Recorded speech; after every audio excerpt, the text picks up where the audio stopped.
Assalamualaikum sahabatku, berjumpa kembali dengan saya Hera di channel podcast Horror Reborn. Andai orang tua Rara tidak pernah menuntut Rara jadi pengacara, mungkin Rara tidak akan kuliah. Menyelesaikan skripsi sebagai tugas akhir perkuliahan di Fakultas Hukum Universitas Indonesia menurut Rara sangat sulit. Bahkan sejak masa perkuliahan, Rara kesulitan menangkap mata kuliah dan sering minta bantuan ketika mengerjakan tugas.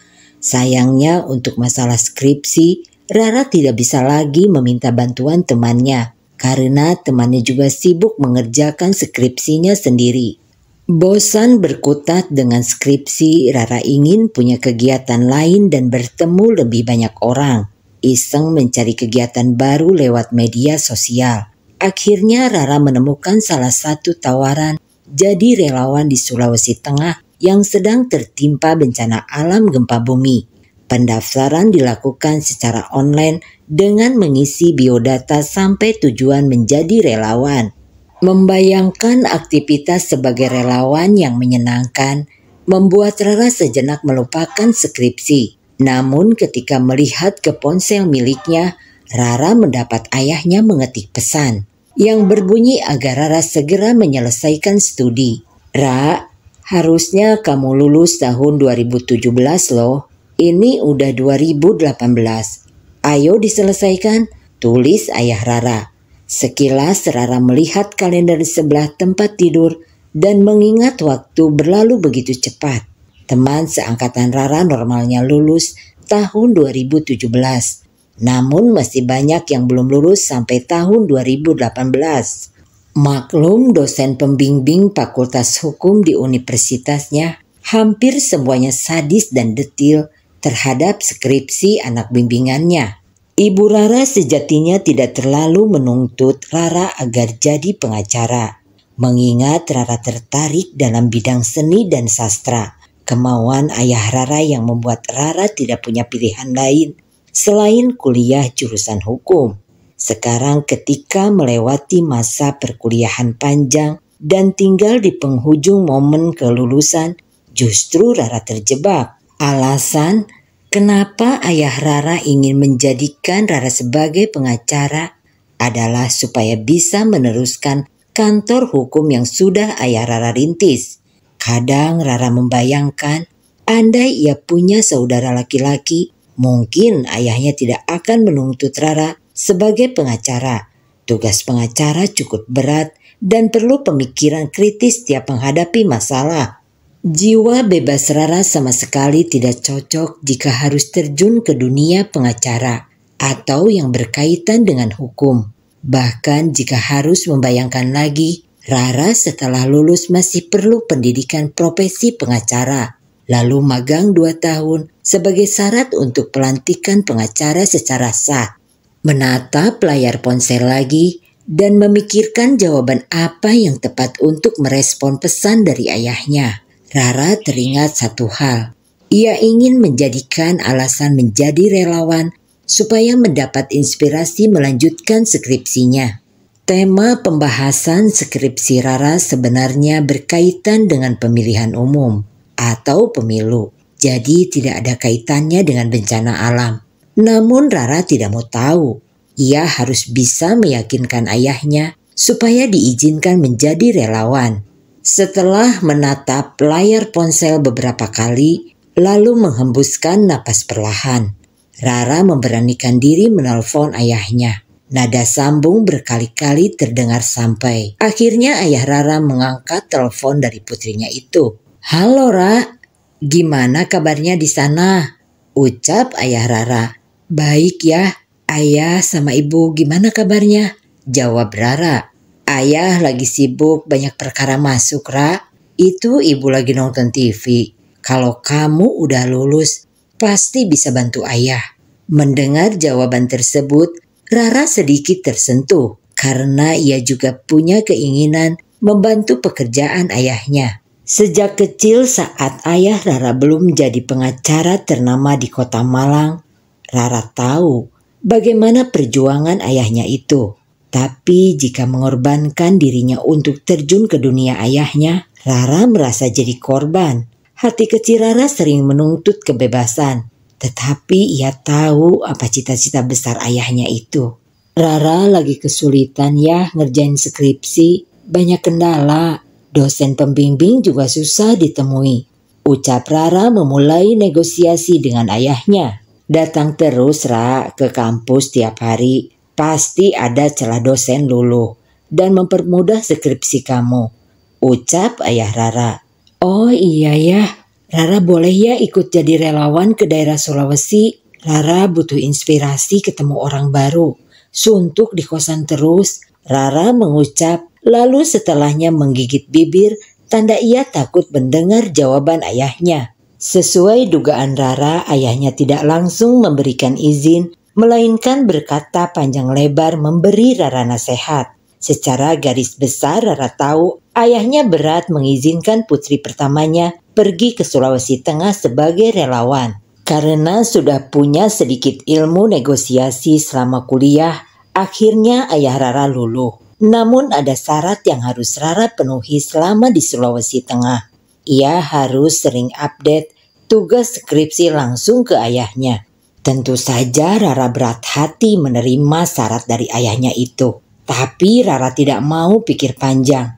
Fokus utama Rara adalah minta izin. Selebihnya Rara bisa mengakali tugas dan syarat dari ayahnya nanti setibanya di lokasi. Urusan izin orang tua sudah Rara selesaikan. Tinggal menunggu notifikasi email apakah Rara diterima atau tidak menjadi relawan. Kondisi di Sulawesi Tengah pasca gempa cukup parah kerusakannya, sehingga butuh banyak relawan.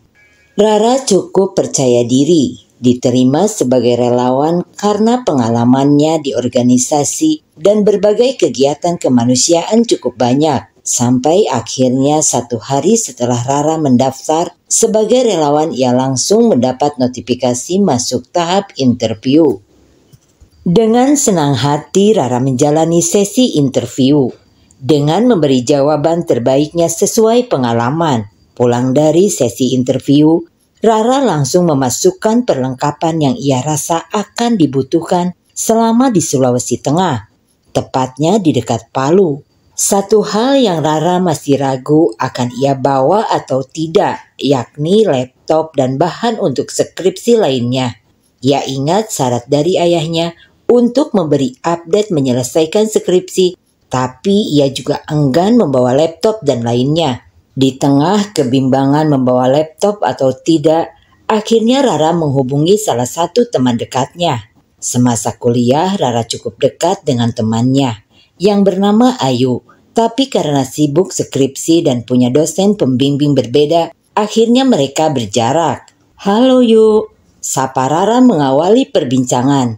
Ra, lama nih gak ketemu. Kamu udah sampai mana skripsinya? Pertanyaan yang paling Rara benci muncul kembali, yakni menanyakan tentang skripsi. Aku mau refreshing dulu yuk, nanti deh mikirin skripsi. Mau jalan-jalan ya? Atau mau kemana? Bukan jalan-jalan, tapi lebih tepatnya mau jadi relawan ke Palu. Aku sengaja gak ngajak kamu dari awal, pasti kamu sibuk skripsi kan? Ra, masih sempet kamu jadi relawan. Iya, aku juga belum bisa ikut. Mau ngejar target wisuda tahun ini. Makanya yuk, doain aku ya sehat dan aman-aman di sana, ucap Rara. Keduanya kemudian cerita panjang lebar bagaimana perjuangan menyelesaikan skripsi dan menemui dosen pembimbing. Ayu sering membantu Rara menyelesaikan tugas kuliah saat keduanya bersama. Berbeda dengan Rara, Ayu menyukai bidang ilmu hukum sehingga materi yang disampaikan bisa mudah Ayu pahami. Tanpa terasa Ayu dan Rara sudah ngobrol sampai 3 jam lamanya. Jam sudah menunjukkan pukul 17 waktu Indonesia Barat. Rara mengakhiri pembicaraan karena ingin cek notif email lagi. Jadi setelah sesi interview relawan, dari 55 calon relawan hanya 20 orang yang diberangkatkan. Mayoritas yang terpilih adalah laki-laki dan hanya 5 orang perempuan terpilih. Dan salah satunya ada nama Zahira Salsabila atau Rara di sana. Senang namanya masuk daftar relawan.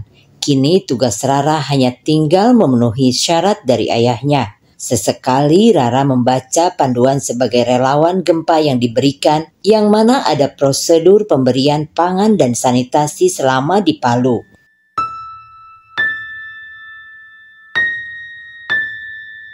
Perjalanan naik pesawat dari Jakarta ke Palu sekitar 2,5 jam kurang lebih.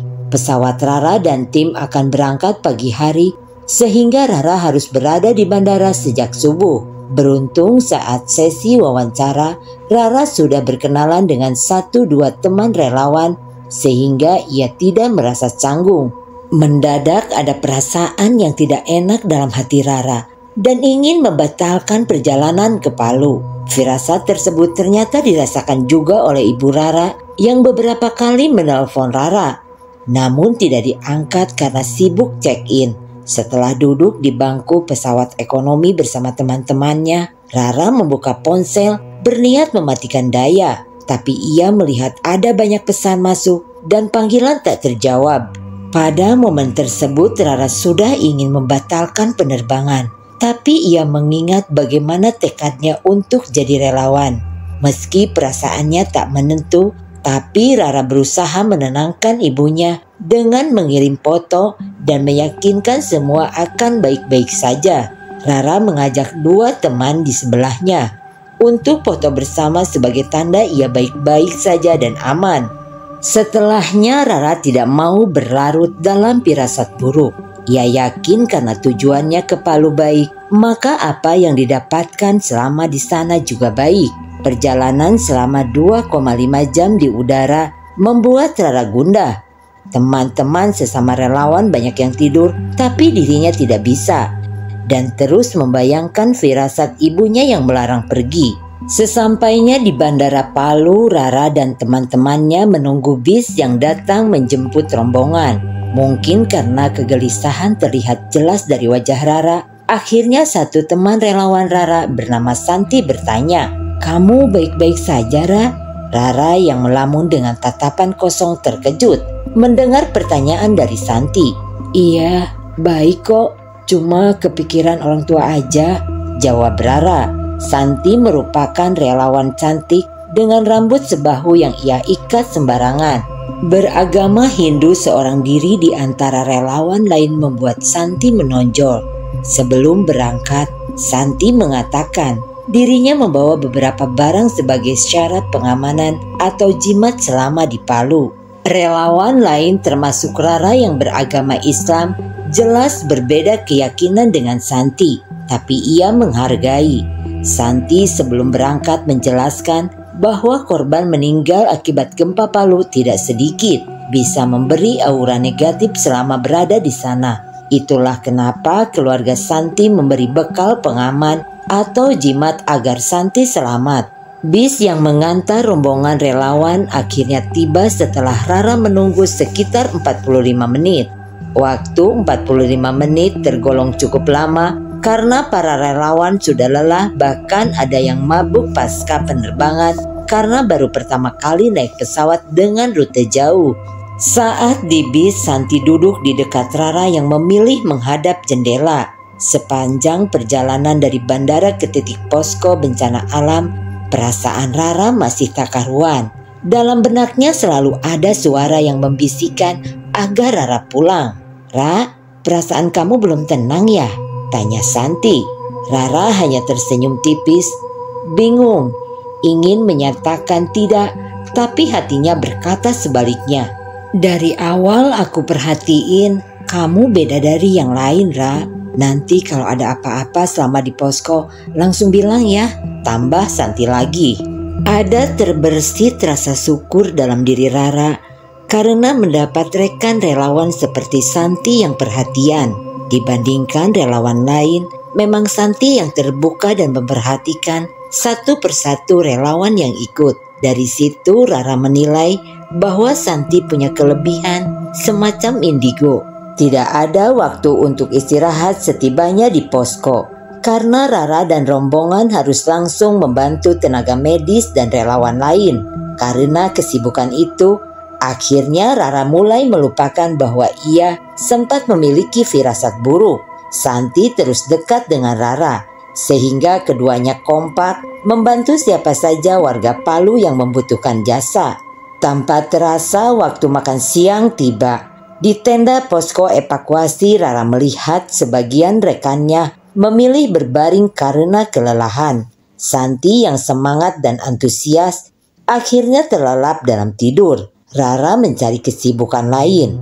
Salah satunya mengirim pesan teks ke ibunya mengabarkan bahwa ia sampai di Palu dengan selamat. Total waktu yang akan dihabiskan Rara dan tim hanya 1 minggu di Palu.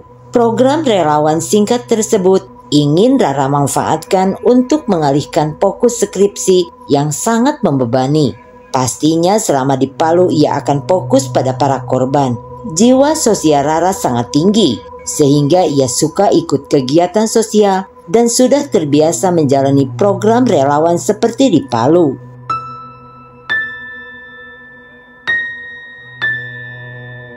Memasuki malam hari, Rara dan Santi menyempatkan ngobrol berdua di luar tenda posko. Santi yang suka bercerita, menceritakan bahwa dirinya sudah lulus kuliah dan bingung mencari pekerjaan. Kondisi Santi tentu berbeda dengan Rara, yang belum lulus tapi sudah pasti jadi pengacara meneruskan kantor hukum ayahnya. Waktu telah menunjukkan pukul 24 WITA. Rara dan Santi sama-sama belum mengantuk. Bahan cerita pribadi sudah habis. Tiba-tiba Santi menceritakan salah satu pengalaman masa kecilnya yang pernah sakit demam cukup lama. Demam tinggi yang Santi alami ternyata bukan demam biasa. Setelah sembuh, Santi bisa melihat makhluk gaib di sekitar rumahnya. Rara merinding mendengar cerita Santi, namun ia tidak sepenuhnya percaya karena Rara adalah tipe orang yang sangat realistis. Ya, tapi itu dulu, Ra. Setelahnya mata batinku ditutup karena aku sering rewel, cerita Santi. Jadi sekarang kamu gimana, San? Masih suka ngeliat atau udah gak pernah? Kalau melihat udah gak pernah, tapi kalau ngerasain masih kuat banget. Makanya orang tua ngasih aku pegangan. Rara mengangguk dan makin merinding mendengar cerita Santi. Ia kemudian mengajak Santi masuk ke tenda karena sudah dini hari. Selain itu, warga korban gempa juga sudah banyak yang istirahat. Soal penjaga, kaum pria sudah standby, siap siaga di sekitar posko jika ada yang butuh bantuan. Memasuki hari kedua, Rara, Santi, dan relawan lain di Palu. Firasat Rara yang buruk ketika berangkat sepenuhnya hilang. Justru kini ia menikmati momen sebagai relawan dengan bermain bersama anak kecil, belajar dan menghibur orang tua agar tidak bersedih hati karena menjadi korban bencana.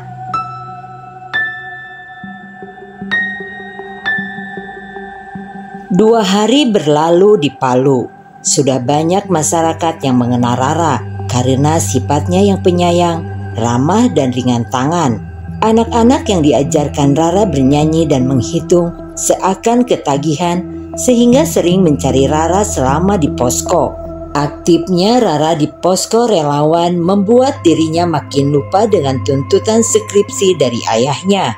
Faktor jaringan internet yang sulit juga membuat Rara jarang memeriksa ponsel. Dalam sehari mungkin ia membuka ponsel hanya pada pagi atau malam hari saja. Suatu ketika saat Rara bersama anak-anak belajar berhitung, Santi memperhatikan dari kejauhan. Tatapan Santi tidak seperti biasanya. Padahal ia sedang menyiapkan makan siang untuk dibagikan kepada para korban jiwa, tapi tetap saja fokus matanya mengarah pada Rara. Merasa diperhatikan dari jarak jauh, akhirnya Rara mendekati Santi setelah menyuruh anak-anak pergi kembali ke tenda bersama orang tuanya. Sambil membungkus nasi dan lauk mendekati Santi, Rara kemudian bertanya, "Kenapa, San? kok tatapan kamu beda? Apa ada yang salah ya sama aku? Kamu orang baik, Ra. Aku harap kamu terus jadi orang baik ya, ucap Santi berlalu begitu saja. Jelas, Rara makin penasaran dengan kalimat Santi yang tanpa penjelasan. Apalagi wajah Santi seakan menyembunyikan sesuatu. Selanjutnya kegiatan sangat padat, sehingga Rara dan Santi tidak sempat ngobrol lagi, menghabiskan waktu berdua. Malam harinya sampai di posko, keduanya juga kelelahan, sehingga langsung tidur, tanpa ada penjelasan lagi dari Santi. Sisa waktu Rara di Palu hanya tinggal 5 hari. Pagi-pagi sekali Rara mengecek ponsel, karena hanya pada pagi hari saja sinyal di daerah Palu kuat. Siapa sangka sekali cek ponsel, banyak notif masuk dari ayah Rara, menanyakan update skripsi, kenapa tidak memberikan kepada ayahnya setelah 2 hari berada di Palu. Ibu Rara juga mengirim pesan, namun bukan soal skripsi, melainkan menanyakan kabar Rara, serta ibunya mengaku sering mimpi buruk selama Rara ada di Palu. Bingung, ingin menjawab apa kepada ayah ibunya. Rara memilih mengirim fotonya, membuka laptop dan menunjukkan sedang menyelesaikan skripsi yang berhenti di bab 3. Mungkin karena tahu Rara melakukan aktivitas, Santi terbangun dan bertanya pada Rara, apakah ingin ke kamar mandi untuk wudhu atau tidak. Santi yang beragama Hindu, tapi ia tahu betul apa saja jenis ibadah umat Muslim, karena mayoritas temannya Muslim. Ia ingin menemani Rara jika sama-sama ingin ke kamar mandi. Membasuh wajah, tangan, dan kaki dengan air dingin membuat perasaan Rara merinding. Sekali lagi ia merasa diperhatikan, tapi tidak tahu dengan siapa, karena posisi Santi di dalam kamar mandi, sedangkan Rara di area tempat wudhu. Sambil menoleh ke kanan dan ke kiri, Rara memastikan apakah memang ada yang mengintai dari jarak jauh atau hanya perasaannya saja. Selama Rara beribadah sholat subuh, Santi duduk menunggu Rara sampai selesai. Ia sengaja mencari momen untuk berbicara pada Rara, menyelesaikan ucapannya saat menyiapkan makan siang hari kemarin. Ra, maaf ya, kemarin aku gak jelas ngasih tahu kamu apa yang aku rasain. Buka Santi. Rara kondisinya masih memakai mukena dan duduk di hadapan Santi yang menunggunya. Dengan sabar Rara tersenyum dan tidak mempermasalahkan apa yang Santi lakukan. Jadi gini Ra, selama aku dekat sama kamu dari hari pertama di sini, selalu ngerasa ada yang ngikutin, terang Santi sambil menghela napas. Perasaan kamu aja kali San, gak ada apa-apa kok. Beneran Ra. Setelah aku ngejauh dari kamu sebentar, perasaan selalu ada yang ngikutin, hilang langsung. Aku khawatir sama kamu Ra. Makasih ya San, tapi beneran kok gak ada apa-apa. Mungkin perasaan kamu aja yang suka mikir aneh. Rara masih berusaha meyakinkan Santi, meski dirinya merasa memang ada yang memperhatikan dari jauh beberapa kali. Saranku ya Ra, kamu jangan sampai pergi sendiri. Selain gak tahu jalan, aku takut kamu kenapa-napa. Rara hanya tersenyum, lalu memeluk Santi, karena merasa Santi sangat tulus. Tiba-tiba ia teringat dengan syarat ayahnya memberi update pengerjaan skripsi. Selagi masih pagi, Rara berniat mencari tempat yang sepi dan tenang supaya bisa fokus mengerjakan skripsi sampai selesai. Takut Santi khawatir, akhirnya Rara berjalan sendirian keluar. Rara mengaku hanya ingin mencari lokasi yang sinyalnya bagus. Kebetulan lokasi yang sinyalnya bagus ada di dekat tenda korban. Santi yang masih mengantuk karena matahari belum muncul mengiyakan Rara pergi sendiri. Perlahan Rara menjauh dari posko. Ia tidak berniat pergi jauh, hanya ingin mencari tempat yang tenang. Siapa sangka Rara melihat sebuah danau sejuk yang mana matahari terbit bisa terlihat dari sana meski hanya sedikit. Ada beberapa pohon di sekitar danau yang cocok untuk bersandar. Matahari yang mulai terbit membuat Rara makin tenang dan tidak merasa takut meski sendirian. Laptop yang Rara pegang, ia buka lalu melihat kata demi kata yang tertulis, tapi tetap saja otak Rara seakan berhenti tidak bisa memikirkan kelanjutan skripsinya. Merasa jenuh, Rara akhirnya melihat sekeliling danau dan berharap menemukan 1-2 orang teman relawan untuk ia ajak mengobrol. Mata Rara tertuju pada 1 orang wanita yang sedang membersihkan danau. Ia mengenakan baju kuning dengan rambut lurus, panjang terawat. Dalam hati Rara ia takjub dengan perempuan yang ia temui tersebut dan ingin mengajaknya berkenalan. Harapan Rara orang tersebut adalah salah satu relawan atau justru korban gempa Palu yang belum ia temui selama 2 hari. "Halo Kak, lagi bersihin danau ya?" tanya Rara. Rara, kamu ngapain di sini pagi buta begini? Kok nggak ke posko?" jawab perempuan berbaju kuning tersebut. Rara kaget karena orang tersebut tahu namanya. Namun ia juga tidak heran karena mayoritas orang di posko sudah mengenal Rara. "Iya, aku lagi cari udara segar mumpung pagi. Kamu asli orang Palu atau relawan juga?"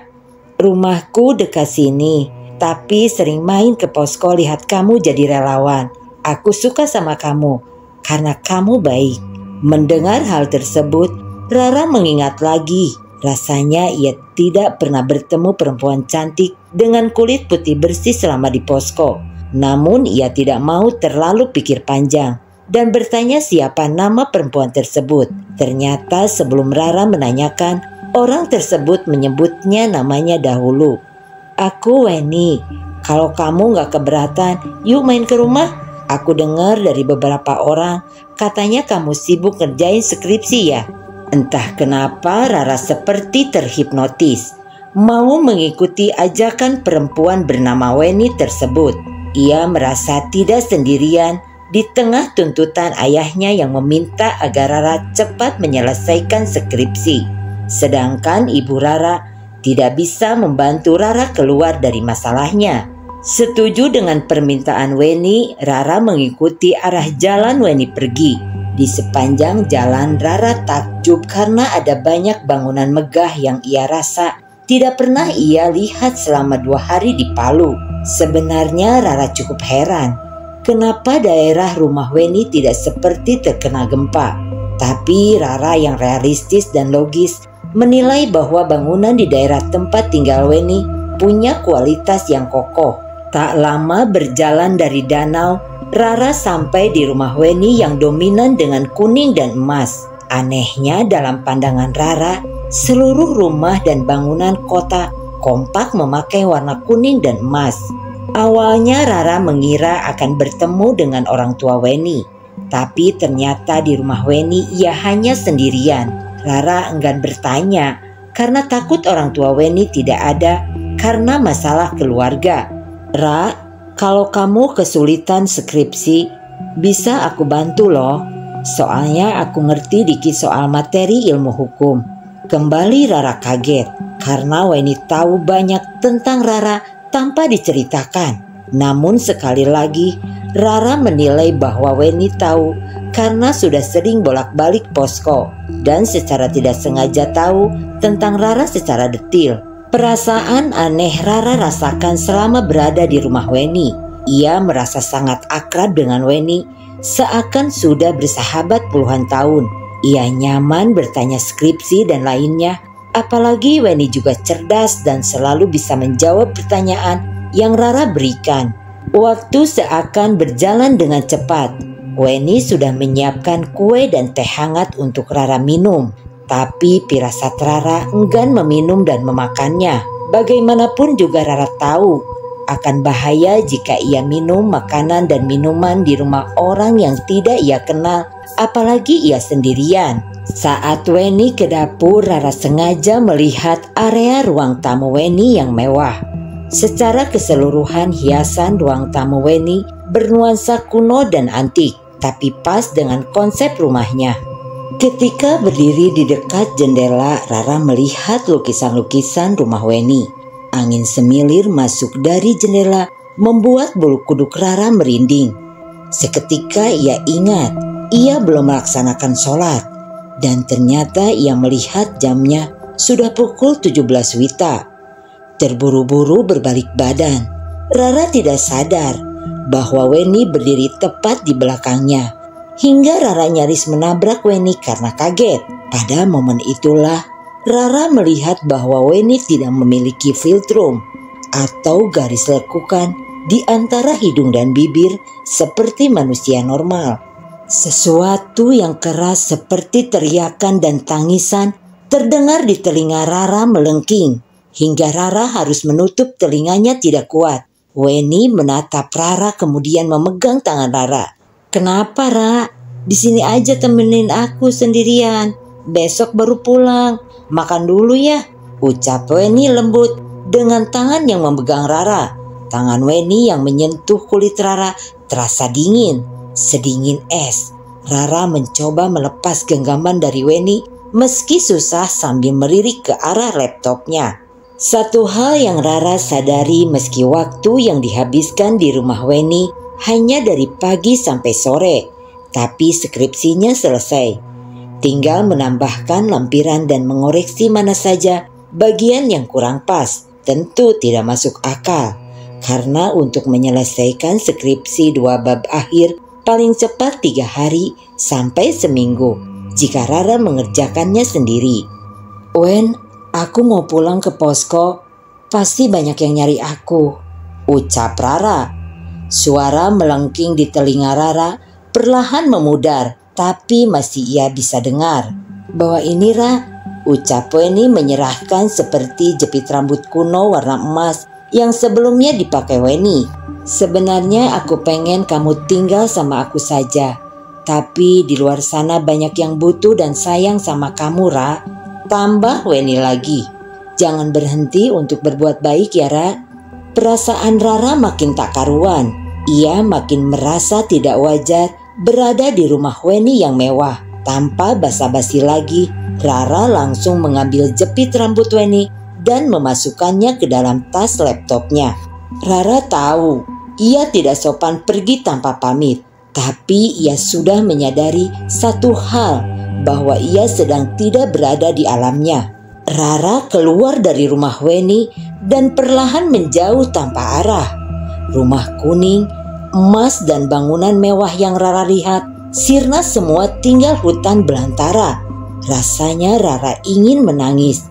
Apalagi matahari sebentar lagi terbenam, yang artinya hari semakin gelap. Jalan yang ia lewati dengan Weni ketika berangkat ke rumahnya benar-benar berubah total. Semuanya lenyap seketika. Dengan mengikuti kata hati dan sumber suara yang ia dengar melengking saat di rumah Weni, ia percaya bisa keluar dari hutan tersebut. Tangisan Rara mulai terdengar di tengah sunyinya hutan. Ia duduk di bawah pohon karena lelah mencari jalan keluar yang tak kunjung ia dapatkan. Sementara ia masih merasa selalu diawasi. Di tengah doanya yang penuh keputusasaan, Rara melihat 2 orang datang membawa alat penerang, diikuti 3 orang lainnya. Benar sekali, ternyata ada ayah ibu Rara yang mencari Rara karena sudah hilang selama seminggu lebih dan tidak bisa dihubungi. Kedua orang tua Rara memutuskan terbang ke Palu karena khawatir akan kondisi putrinya itu. 3 orang lainnya adalah Santi dan rekan relawan Palu lain yang berangkat bersama Rara dari Jakarta. Tanpa basa-basi, Rara memeluk kedua orang tuanya sambil menangis dengan memegang laptop. Santi ikut menangis dan lega. Akhirnya Rara bisa keluar dari hutan yang ternyata ada di antara kota Palu dan Kabupaten Mautong dan dikenal sebagai kota gaib Uwentira.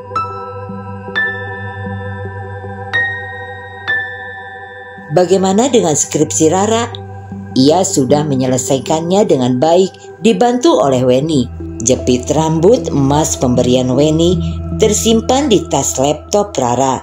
Namun Rara tidak menceritakan pengalaman dirinya dibantu skripsi oleh Weni kepada orang tua. Ia hanya menceritakan kepada Santi, teman sesama relawannya.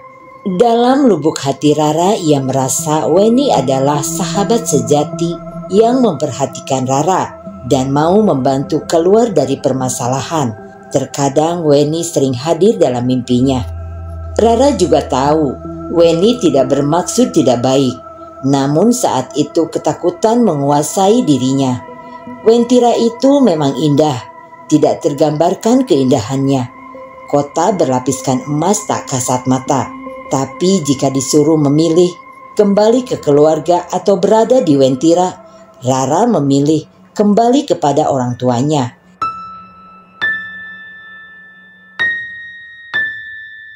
Sekian, terima kasih sudah menonton sampai selesai. Assalamualaikum, sapunyere pegasimpai, paturai, patepang deui.